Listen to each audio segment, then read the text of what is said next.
સુરતના ડુમર વિસ્તારમાં ભીષણ આગ લાગવાની ઘટના હાલ પ્રકાશમાં આવી છે। આગ લાગવાના કારણે અફરાતફરીનો માહોલ સર્જાઈ ગયો હતો। ત્યારે આગ લાગવાની ઘટના અંગે ફાયર વિભાગને જાણ કરવામાં આવી હતી। ત્યારે ફાયર વિભાગની ટીમ ત્વરિત ઘટના સ્થળે પહોંચી હતી। સુરતના વંશસરી ફાર્મ પાસે કાપડના ગોડાઉનમાં ભીષણ આગ લાગી ગઈ, જ્યાં ભયંકર આગને પગલે ભારે નાસભાગ મચી ગઈ હતી। 8 ફાયર બ્રિગેડની ગાડીઓ હાલમાં ઘટના સ્થળે છે અને વેંસુ, અડાજણ, બંજુરા ફાયરની ગાડીઓ ઘટના સ્થળે છે। ફાયરના જવાનો દ્વારા આગ ઉપર કાબુ મેળવવાનો પ્રયાસ હાથ ધરવામાં આવ્યો છે। આગમાં કોઈ પણ પ્રકારની જાનહાનિ થઈ નથી।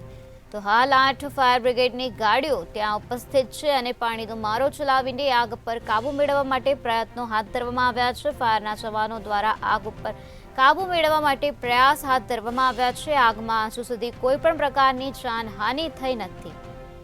સુરતના ડુમસ વિસ્તારના વંશસરી ફાર્મ પાસેના કાપડના ગોડાઉનમાં આ પ્રકારે ભીષણ આગ લાગી ગઈ હતી। આગના કારણે નાસભાગ મચી ગઈ હતી। જોતજોતામાં આગે વિકરાળ સ્વરૂપ ધારણ કરી લીધું હતું। ત્યારે ધુમાડાના ગોટે ગોટા જોવા મળ્યા હતા। આગ લાગવાની ઘટનાની જાણ ફાયર વિભાગને કરાતા ફાયર વિભાગની ટીમ ઘટના સ્થળે પહોંચી હતી। કુલ 8 ફાયર બ્રિગેડની ગાડીઓ હાલ ઘટના સ્થળે છે અને પાણીનો મારો ચલાવીને આગને કાબૂમાં લેવા માટે પ્રયત્નો હાથ ધરવામાં આવ્યા છે।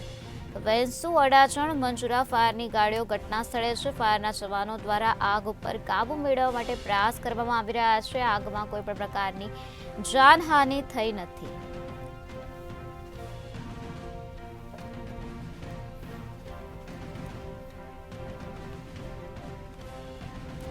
ફાયર વિભાગના જવાનો દ્વારા આગ પર કાબુ મેળવવા માટે હાલ પ્રયત્નો હાથ ધરવામાં આવ્યા છે।